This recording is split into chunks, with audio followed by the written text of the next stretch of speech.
शाहजहांपुर जनपद में जिलाधिकारी धर्मेंद्र प्रताप सिंह की कार्रवाई इस समय चर्चा का विषय बनी हुई है। और हो भी क्यों ना, क्योंकि 67 लाख रुपए का भारी भरकम जुर्माना जो ठोका गया है। और क्यों, आइए उन्हीं से बात करते हैं। क्या कुछ मामला है, किस तरीके की कार्रवाई है और किस विभाग के अगेंस्ट ये कार्रवाई की गई है।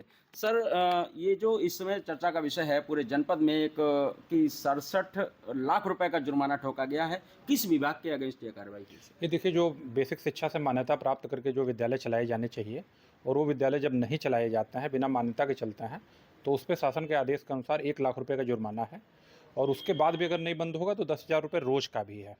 उसी क्रम में 67 विद्यालयों को बंद करने के लिए कहा गया है और उन सब पे 1-1 लाख रुपये का जुर्माना ठोका गया है और 3 दिन के अंदर एसडीएम्स को निर्देश दिए गए हैं कि सारे इन विद्यालयों को सील करें। तो सर, कैसे ये संभव हो पाया, कैसे इनका चिन्हीकरण हो पाया और कैसे किन अधिकारियों की टीम बनी, कैसे निर्देशित किया, क्या इम्प्लीमेंट हुआ? ये ब्लॉक स्तर पे एसडीएम्स की अध्यक्षता में टीम बनाई गई थी और उसमें एबीएसए और बीडीओ सारे लोगों को मिला करके पब्लिक के इन्फॉर्मेशन के आधार पे 67 बनाए गए हैं। हालांकि अभी भी हम लोग इस उसमें लगे हुए हैं कि और भी कोई विद्यालय अगर चल रहे हैं तो उनकी जानकारी प्राप्त की जाए, बट प्रथम चरण में अभी 67 विद्यालयों को बंद किया गया। जैसे जो मर्जर विद्यालय हो रहे हैं इस समय, सरकारी प्राथमिक विद्यालय जो मर्जर किए जा रहे हैं उनका विरोध भी हो रहा है, लेकिन जो ये 67 विद्यालयों के विरुद्ध कार्रवाई की गई, क्या इनका भी कोई विरोध देखने को मिला? नहीं, अभी तक तो मेरे पास कोई आया नहीं, लेकिन यह है कि देखिए, जो चीज़ गलत है वो गलत है, तो गलत चीज़ का अगर कोई विरोध भी करेगा तो उसका कोई फ़र्क नहीं पड़ता है, उसमें तो कार्रवाई होगी ही होगी। क्या लगता है सर, ये संगठित गिरोह बना करके ऐसे कामों को अंजाम दिया जा रहा है जनपद में? नहीं, बिल्कुल दिया जाता है और इसमें बड़ा ही घाटा है बच्चों का, क्योंकि उनके पास ना सुविधाएं होती हैं। बहुत सारे आप देखेंगे टिन शेड में चल रहे हैं, सेकंड थर्ड फ्लोर पे चल रहे हैं।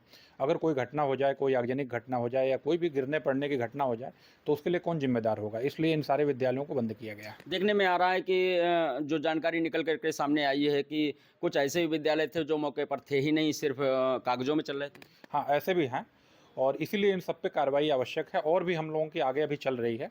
अगले राउंड में कुछ ऐसे विद्यालयों का भी हम लोगों ने चिन्हीकरण किया है जिन्होंने मान्यता तो प्राप्त कर ली है, लेकिन उनके पास जो मान्यता की शर्तें होती हैं वो पूरी नहीं हुई हैं, तो अगले राउंड में उन पे भी कार्रवाई करेंगे।